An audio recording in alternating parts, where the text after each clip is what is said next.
Hola, les damos la bienvenida a Aprende en Casa 2, un espacio en donde vamos a poder estudiar y divertirnos desde nuestros hogares. Y hoy nos acompaña el profesor Alberto Trejo. Profesor Alberto, ¿cómo le va? Aníbal, ¿cómo estás? Muy bien, gracias. Hoy tenemos el gusto de estar con ustedes en esta clase de historia de cuarto grado. ¿Están listos? Pero antes, vamos con un consejo de Ajo Listo y comenzamos. Hola, ¿cómo están? Espero que muy bien. Qué bueno que salgo en la tele. Así los puedo ver todos los días. Recuerden que es importante seguir cuidándonos, lavándonos las manos por lo menos durante 20 segundos, usando mucha agua y jabón. Vamos a ver cómo hay que lavarnos las manos. Me las lavo con agüita y con jabón.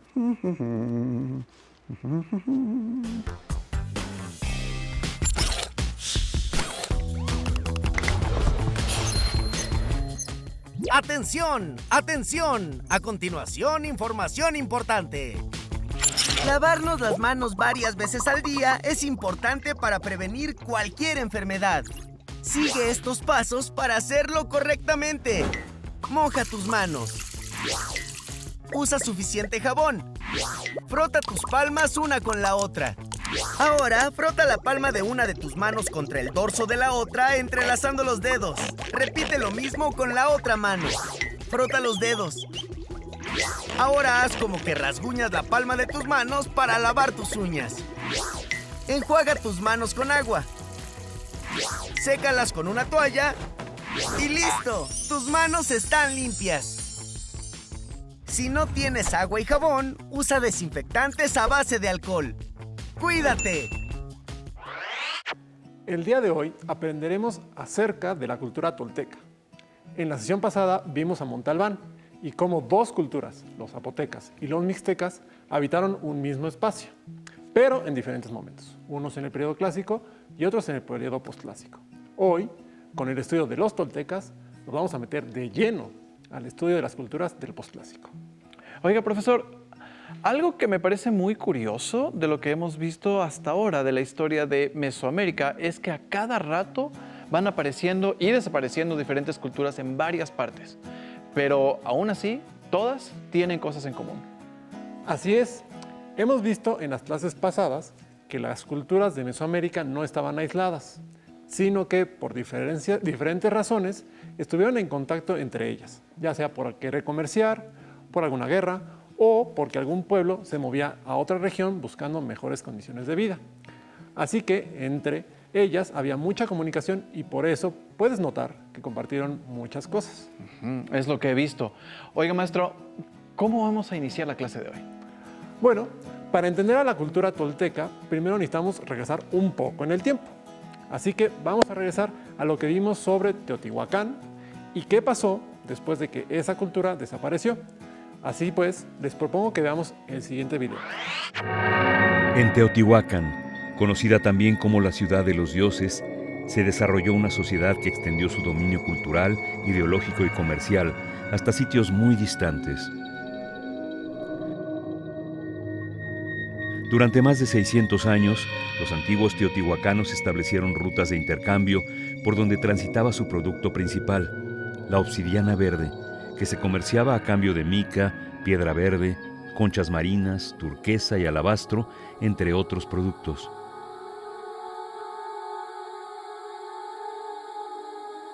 Pero también circulaban ideas y creencias. Los cultos a Tlaloc y a la serpiente emplumada teotihuacana alcanzaron varias regiones, mientras que su influencia política se extendió hasta la zona maya del Petén, actual Guatemala.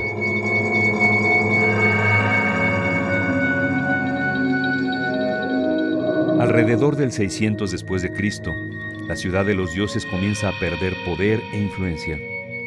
Probablemente las intrusiones de grupos extranjeros, aunadas a desequilibrios ambientales y a la disminución de la calidad de vida de sus habitantes, hayan sido las causas de esta decadencia.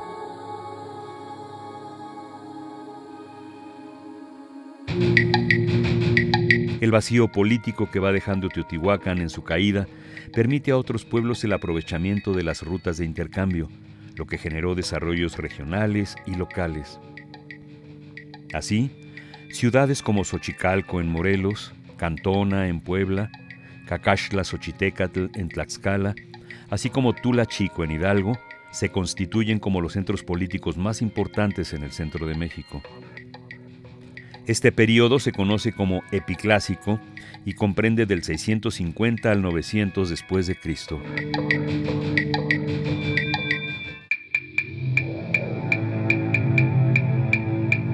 El paulatino declive teotihuacano y la eventual salida de gente de la antigua ciudad de los dioses permiten el reordenamiento de las poblaciones en diferentes centros políticos. Durante este periodo se desarrollan pueblos que se apropian de diferentes herencias culturales, principalmente las teotihuacanas, pero generan identidades propias. Así pues, las pinturas murales de Cacaxtla manifiestan la síntesis iconográfica de las tradiciones pictóricas del centro de Mesoamérica y el área maya.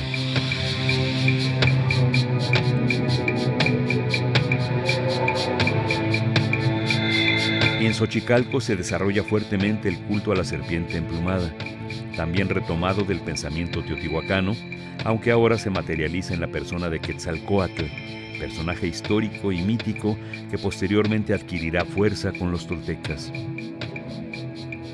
La planeación urbana de Cantona, de largas y sinuosas calles que rodean y comunican sus conjuntos habitacionales a espacios públicos, y la singular asimetría de sus construcciones, la erigen como ciudad original, además de que se convierte en el principal proveedor de obsidiana de la época.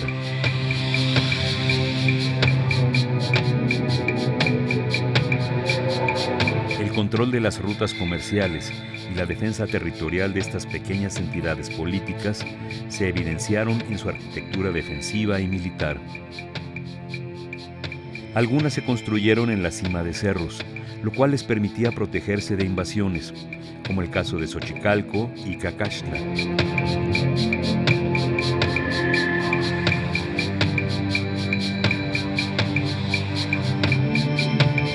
Cantona, por su parte, si bien no fue construida sobre una elevación natural, sí tenía accesos y caminos controlados para regular la entrada y salida de la gente.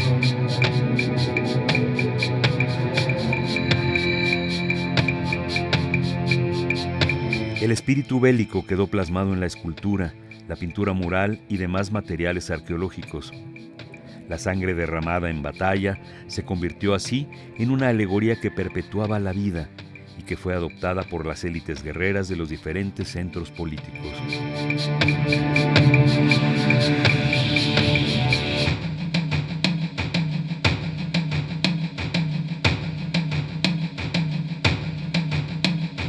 Fue en el ocaso del Epiclásico, aproximadamente en el año 900 después de Cristo, cuando estas ciudades-estado comienzan a perder importancia en el orden mesoamericano y eventualmente desaparecen, quizá por el surgimiento del estado más poderoso del centro de México, Tula, ciudad que da inicio a un nuevo periodo llamado posclásico temprano y cuyo apogeo se gestó del 900 al 1200 después de Cristo.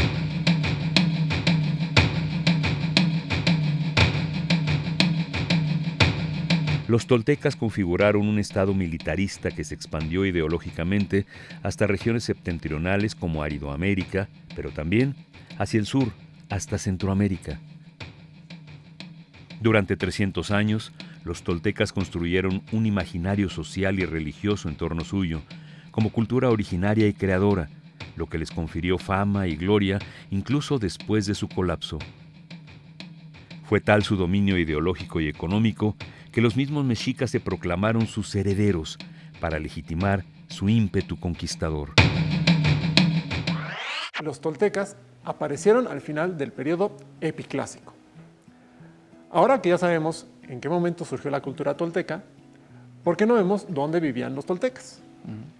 Para eso vamos a utilizar el mapa que se encuentra en la página 41 de su libro de texto de historia. Según las investigaciones y los restos arqueológicos, los toltecas se ubicaron en el área cultural del Altiplano Central, que es la zona coloreada de color verde en el mapa que estás viendo en este preciso momento en tu pantalla.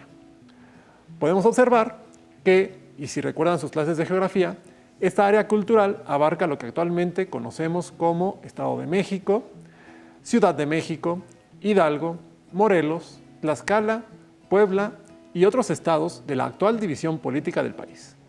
Fue en esta área cultural que los toltecas fundaron su ciudad, la famosa ciudad de Tula. Para que se vayan imaginando cómo fue esa mágica ciudad, los invito a que vean este pequeño video.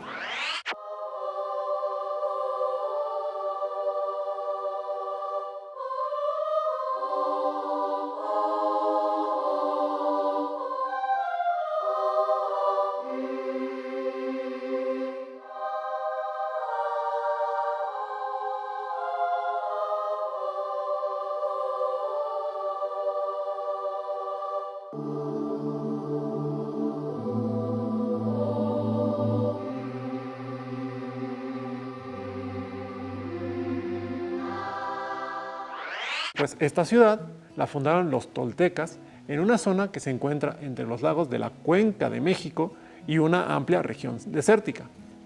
Sin embargo, fíjense que tiene un problema. Su clima es semiárido y por eso los toltecas dependían del agua que llegaba en las temporadas de lluvias, que hacía que los ríos y los lagos cercanos crecieran solo por unos meses. Para aprovechar esa agua, la gente que vivió en Tula tuvo la idea de construir canales y represas para que el agua no faltara a sus cultivos y así poder tener comida. Y resulta que lo hicieron tan bien que lo dejaron claro en su nombre. Tula en náhuatl se dice Tolán, que significa lugar de los tules, que son unas plantas que crecen en lugares con mucha agua. Gracias a su ingenio, los toltecas pudieron sembrar maíz, calabaza y chile. Además, usaron el maguey para producir pulque y ropa. Ya que empezaron a obtener suficiente comida, la población empezó a crecer y con eso la ciudad se expandió. Para acomodar a tanta gente dentro de la ciudad, la gente comenzó a juntar sus casas en pequeños barrios. Los expertos creen que con el tiempo la gente de cada barrio terminó teniendo un mismo oficio, aparte de las labores agrícolas. Entre las actividades económicas de los toltecas estaban, por ejemplo, la explotación de minas de cal. Ese material era muy importante porque lo usaban para la construcción y el decorado de los edificios. También los toltecas empezaron a necesitar grandes cantidades de rocas como el basalto, que utilizaron para la construcción de edificios, para la fabricación de instrumentos como hachas y raspadores y también para hacer esculturas, como los famosos atlantes de Tula, que pueden ver en su pantalla. Otra de sus industrias fue sin duda la cerámica, con la cual hacían ollas, platos, molcajetes, braseros e incensarios. Además, los alfareros fabricaban tubos para el drenaje de la ciudad. Una última actividad muy importante era la obtención de obsidiana, que era la cosa que utilizaban para hacer cuchillos, joyas y armas. Todos esos productos los empezaron a comerciar con otras ciudades y regiones, por lo que a la ciudad le empezó a ir muy bien. De hecho, tan bien que muy pronto comenzó a llegar gente de otros pueblos y culturas a comerciar con ellos e incluso a vivir ahí. Y así, poco a poco, Tula comenzó a volverse muy influyente en varias partes de Mesoamérica e inclusive hasta en Aridoamérica. Para saber más sobre la influencia de los toltecas, les propongo que veamos el siguiente video. El periodo posclásico temprano se caracterizó tanto por migraciones de habitantes del norte hacia el centro de Mesoamérica como por el esplendor de la cultura tolteca y su influencia en otras áreas culturales. Pero, ¿qué motivó estas migraciones? ¿Por qué dos ciudades tan alejadas como Chichén Itzá y Tula tienen tanto parecido? Veámoslo. En los inicios del periodo posclásico, que va del año 900 al año 1521, habitantes provenientes de Aridoamérica y de la zona norte de Mesoamérica migraron al centro de esta hacia algunos lugares que fueron ocupados por los teotihuacanos. Simultáneamente, pueblos de tradición teotihuacana migraron hacia diversas regiones de Mesoamérica, principalmente a Cholula y Culhuacán. Se cree que, entre otras razones, los pueblos del norte migraron hacia el sur debido a la aridez que predominó en sus tierras durante ese periodo. Estos grupos estaban integrados por agricultores, cazadores y guerreros que a su paso sometían a otros pueblos. A Tula llegó una diversidad de migrantes provenientes de diferentes culturas del norte. Hacia el año 950 llegó un grupo con herencia de la cultura teotihuacana, que ocupó la élite de la ciudad y le dio esplendor. Tuvo canales de riego, conjuntos habitacionales y trazos urbanos. De esta forma, los intercambios migratorios, comerciales y culturales se expandieron con mayor influencia tolteca en ciudades como Chichén Itzá, cuyo esplendor fue simultáneo. Entre ambas ciudades hubo intercambios comerciales, lingüísticos y políticos que vincularon el altiplano central con la zona maya. La guerra fue expresada artísticamente en estas ciudades. El chacmol y el tzompantli, por ejemplo, están relacionados con las prácticas de sacrificio y la guerra. Además, los mayas adoptaron el culto a la serpiente emplumada, que llamaron Kukulcán, y los toltecas, Quetzalcóatl.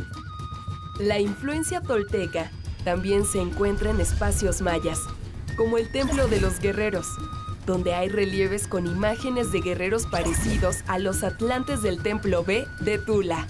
Ambos templos se encuentran frente a una plaza principal. Poseen una planta rectangular, así como columnas al frente y a los costados. Otra similitud es que el Templo de los Guerreros fue construido con la técnica talud-tablero y una escalinata al centro que también se encuentra en el Templo B en Tula. Ambas ciudades tienen imágenes que representan águilas devorando un corazón y jaguares rampantes, relacionadas con la guerra y el sacrificio. Y el centro ceremonial de cada una de ellas tiene a su costado una plataforma decorada a detalle. Esto no significa que Chichén Itzá fuera una copia de Tula, sino que los mayas lograron asimilar elementos de distintas culturas. Por ejemplo, en el conjunto de las monjas, se combina el estilo maya-tolteca y la arquitectura tradicional maya. Los toltecas también influyeron en otras culturas mesoamericanas. Por ejemplo, algunos señores de la Mixteca ratificaron su gobierno ante los gobernantes toltecas. Y ciudades cercanas al río Usumacinta retomaron elementos arquitectónicos de Tula. Además, ciertos grupos de la costa sur y maya remontaban su linaje al de Quetzalcóatl. Hacia el año 1150, Tula fue incendiada y la ciudad decayó. Como se habrán dado cuenta, Tula se volvió una de las ciudades más importantes de Mesoamérica entre el 900 y el 1200 después de Cristo. De hecho, hasta parece que todos querían ser poco como ellos, ¿no lo creen? Y bueno, quizás se estén preguntando, ¿por qué tuvieron tanta importancia en esa época? Bueno, los toltecas, como otras culturas del posclásico, fueron un pueblo que le daba mucha importancia a la guerra y a los soldados, como los atlantes de Tula lo demuestran. De hecho, los toltecas fueron un pueblo guerrero, que, a diferencia de culturas que vimos, como la teotihuacana o la zapoteca, tenían una teocracia militar. Es decir, que los gobernantes, además de ser importantes para su religión, eran los líderes militares y tenían que conquistar más pueblos y conseguir más tributos.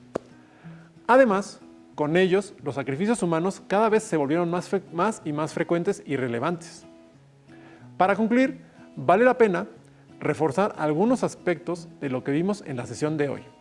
Es importante que todos recordemos que los toltecas fueron una cultura que heredó los avances de sus antepasados y que tuvo su propio desarrollo.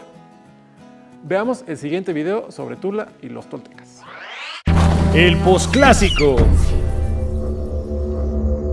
Recordemos que Teotihuacán, Monte Albán y Tikal eran los centros de poder más importantes. Pero su poderío fue contrarrestado por las ciudades de Gacaxtla, Xochicalco, El Tajín, Sachila y Uxmal.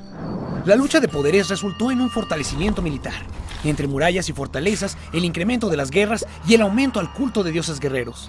También surgieron nuevas rutas comerciales y sucedió un reacomodo político y social. Los nuevos pueblos, fundados en territorios estratégicos, buscaban el control de las rutas comerciales, así como el dominio político y militar para someter a los demás. Ser miembro del ejército era una posición de prestigio.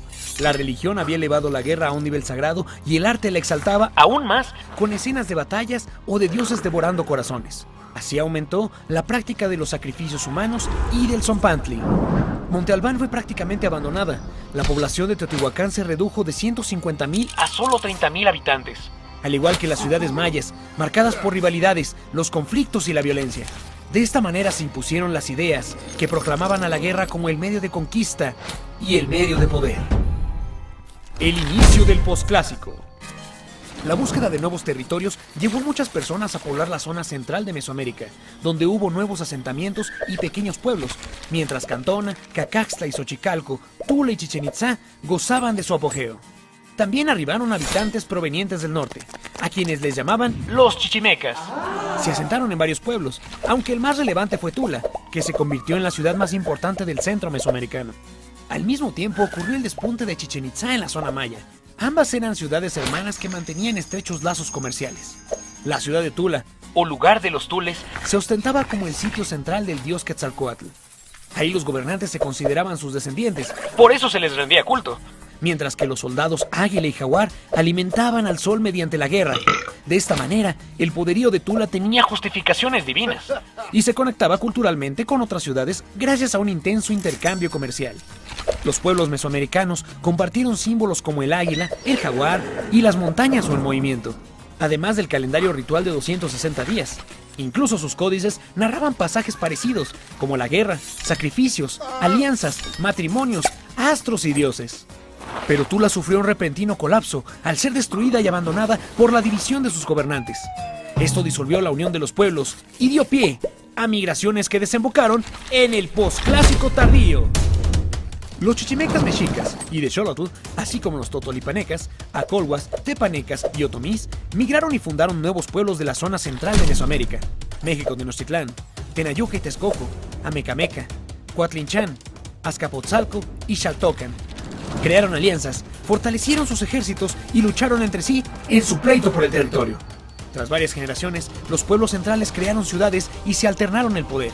Así fue hasta el dominio de los mexicas y la Triple Alianza. Los mexicas fueron un pueblo de origen chichimeca que migró del norte. Inicialmente se asentaron en Chapultepec, hasta ser expulsados por los tepanecas. Por tanto, se vieron obligados a adentrarse en una zona inhóspita, repleta de serpientes y fango en mitad del lago de Texcoco. Su origen mítico remitía a un lugar sagrado llamado Aztlán, el lugar de las garzas. Cuenta la leyenda que partieron de aquel lugar guiados por el dios de la guerra Huitzilopochtli, donde encontrarían una señal que les mostraría su nuevo hogar. Al ver pasmados un águila devorando una serpiente, fundaron México Tenochtitlán. Originalmente, fueron tributarios de Azcapotzalco y participaron con ellos en numerosas batallas contra diversos pueblos. Sin embargo, esta situación concluyó al cabo de la alianza con Nezahualcóyotl, el señor de Texcoco, con la cual derrotaron a Azcapotzalco. México Tenochtitlán tomó el liderazgo y se unió a Texcoco y Tlacopan, dando origen a la Triple Alianza. Y bueno, por el día de hoy cerramos esta clase. Para la siguiente, seguiremos estudiando el periodo postclásico y terminaremos con las civilizaciones mesoamericanas, con la última en apogeo antes de la llegada de los españoles, los mexicas. Les recuerdo que todo esto no solo es importante para los procesos que vamos a ver durante la clase, en las próximas clases, sino que es trascendental para comprender la diversidad cultural que tiene el país el día de hoy, con toda la riqueza en cuanto a alimentación, costumbres, idiomas, etc. Maestro Alberto, muchísimas gracias. Aníbal, gracias a ti. Hemos terminado con el posclásico y los toltecas. Espero que lo hayan disfrutado tanto como nosotros. A continuación, matemáticas. Pero antes, vamos a una cápsula musical. La muerte no enseña al cobre, tampoco hace distinciones. Lo mismo se lleva al pobre que al rico con sus millones. Uno en estuche de oro y el otro en puros calzones, pero pasadito el tiempo quedan igual de pelones. Tucu tiquitaca, guerra canija calaca, débiles y poderosos, de morir nadie se escapa, llevamos el mismo fin, en petate o en petaca. Si no tienes el libro de texto o necesitas ayuda para resolver tus dudas, contáctanos.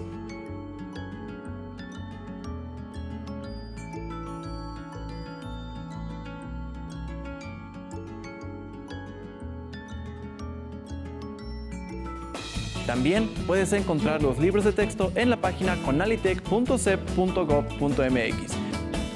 Si quieres volver a ver los programas de Aprende en Casa, puedes encontrarlos en la siguiente liga: aprendeencasa.cep.gov.mx. No se muevan de su lugar porque tenemos algo muy importante para ustedes. Acompáñenos.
Sí.